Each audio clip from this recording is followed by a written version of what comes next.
Hi, I'm Jenny, here for an update regarding my Scapholunate surgery and injury recovery. I know I'm late. I know I've owed you one for a couple of months now. My last video update I made was when I was 9 weeks, and I think I was just dabbling back up on the pole. And then I had my 12-week checkup, and I was supposed to make another video, and then just life took over. But at 12 weeks, my x-rays were good, and my doctor said, okay, now it's time for you to really get out there. Well, it's been about 2 months since then, and I decided that I wanted to just get a little follow-up, a little checkup, because from week 12 on, I've really been going pretty hard and heavy on the pole. So throughout this video, I'll be showing some clips of what I've been doing. And I've experienced some pain, especially when it's cold, real tightness from the scar tissue. It will just seize up and hurt. If I pick anything up and read a label, all of a sudden it'll catch me.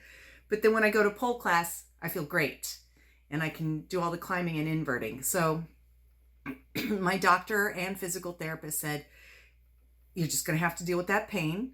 My doctor took another x-ray. She said, it's not going to matter because I'm not going to go back in there, because if I go back in there, you're never going to use it again. And she looked at my wrist and she said, it looks great. Just keep doing what you're doing. She said, the pain is coming from me rebuilding back the strength. The last time my physical therapist had me do the grip tester, I was at 8-pound grips on this hand, 45 on this, or 40 at this one, and now I'm up to 45 on this one. And she said it's just because I'm back on the pole, and 35 on this one, and it's great. Some moves I'm still having a hard time holding for a long time, but they're getting more consistent. I think on my first video I showed a move that I love to do. It's a true grip Aisha, where I'm holding myself upside down. Play a few clips of that. I've been getting more and more successful with it. It takes me about 2 or 3 tries to get it, and then it kind of clicks in. So I'm working on getting to where I could just do the move and get into it right away. But a lot of it is mental. And I will tell you, seeing my doctor and physical therapist today, they both made me feel like I'm doing the right thing. It's time to just keep building back the strength. I'm being aware there are certain moves I'm more timid about, because I still, to be honest, am not sure of how I pulled that ligament. Honestly, I don't know. I just know that I took pole class and all of a sudden it hurt. And then there you have it. So the pain from the ligament tear, that's all gone. I can confirm that. Like, I couldn't push on it. I couldn't clap my hands, put my hands in my jeans pocket. That was all misery. And there's a lot of things that I was trying to do when I was still trying to pull a little bit, post-injury, pre-surgery, that were excruciating, that are fine now, or I'm getting stronger on, or they don't hurt that much.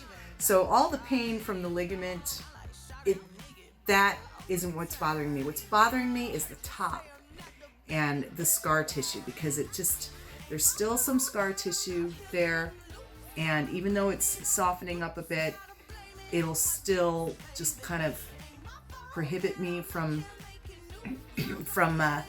feeling a little better, feeling 100%.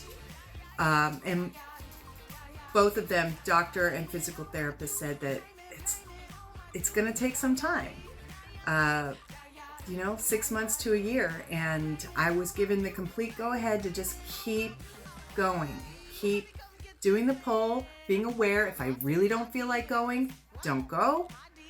And if there's something that's bothering my wrist, then just modify.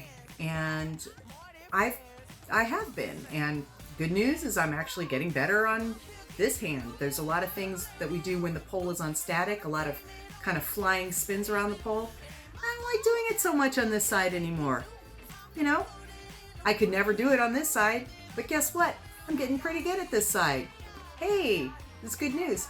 I can also invert better on what used to be my bad side because it feels easier to have my arms placed in a certain way on my second favorite side. So there's some good news. And yet at the same time, I'm slowly attempting them on my normal side or my preferred side, and they're actually getting better. So at the end, I'll be better on both sides where I wouldn't have been had I never been injured. I'm not happy I was injured, but it happens.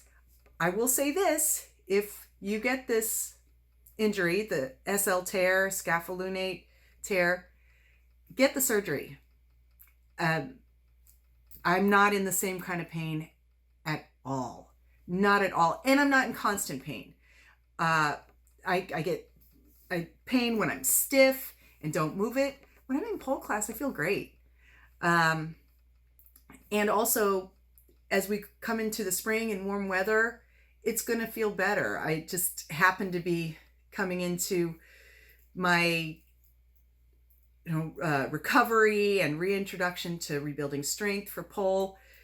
Like the worst day that I noticed that scar tissue just was horrible was the day before Thanksgiving. I could not move my hand at all. Not at all. And I had to make a couple pies. It was excruciating. And it was just a cold, rainy day here in LA. And I get into open pole, and because it was the day before Thanksgiving, it was a crowded session. Everybody was in there. It was nice and warm. I started climbing, felt great. So what does that say? Movement helps. I lift weights now. That helps. My right arm is no longer a noodle that it was after only 3 weeks post-op, because man, you could lose muscle tone so quickly if you don't use it. So as I've been talking, I've been just interjecting some videos here and there. My goals for 2020 are to be better at like headstands and handstands. Handstands, I'm not sure about because it's still kind of hard to get full range of motion yet, even though it's better. My physical therapist measured my flexibility both ways, and I've increased 5 degrees either way. Great. So she's happy about that. It's not 100% yet. It's not where I want to be. But as far as handstands go, I'm going to work on headstands. I got a thing called a feet up trainer, which I'm using, which is helping me just to, build my core. And that will help me when I want to do handstands. And there are some handstand type moves I can do on the pole once I have more grip strength. And then I'm also, my physical therapist said, throw a ball up and down, throw a ball up and down. Well, it's always been a bucket list thing for me to do, is to learn how to juggle. So I asked Santa for some juggling ball sets, and both my husband and son each got me a set and a book called Juggling for the Complete Klutz. And I started on Christmas Day. I could barely even throw one. Now I could throw 3 in a row. I could catch 3 in a row. That's where I'm at. So I just quickly filmed myself doing a little bit in my bedroom. I suck. But hey, it's only been 3 weeks since Christmas. So my goal is to be able to do 10 in a row and put it in a pole routine. Not on the pole. That's impossible. At least for me. But as to incorporate it into my act. So, there's a million creative things that girls do in pole dance. And, one more thing. One of the reasons I was so late getting this video out is during December, my husband and I are in a professional Christmas caroling company. So here's a little picture of us doing that. And so that's why I'm late getting this video out. But a couple things to take away. Scapholunate rupture. What does that mean? See an orthopedic specialist. What does that mean? Get the surgery. Get the surgery. I feel like it's gone by fast from my first video the day before to the day of, where I was in the dressings, and I haven't had any free time to sit and make a video because I've been so active. So here I am. So, and hopefully we'll get more updates from other people who've had this done. But I'll try to post another one maybe in 2 months, just to, make sure that everything's going well. But after today, seeing the ladies in the office, and they're a great team. Dr. Jennifer Hertz and Audra Ponce, they're in the same office in Los Angeles. So if you're in the LA area, I highly recommend them. They're wonderful. And they both gave me the confidence to say, keep doing it. It's going to hurt. You're going to have to live with the pain. Power through, give it the rest when you need it, and then go for it. And Audra said in a year, you won't even feel your wrist anymore. And I believe her. And my doctor too. She says, this is part of the recovery. She said, and she did the Watson's test again. And she was like, no, you're good. You're good. She was pulling everywhere on my hand. I was like, no, doesn't hurt. I can do all the things she asked me to. It's all back. I've got all my everything I couldn't do before, I can do now. So, all right. Yay. So thanks for looking, and try pole dancing if you haven't tried it. It's fun. And happy 2020 and good luck.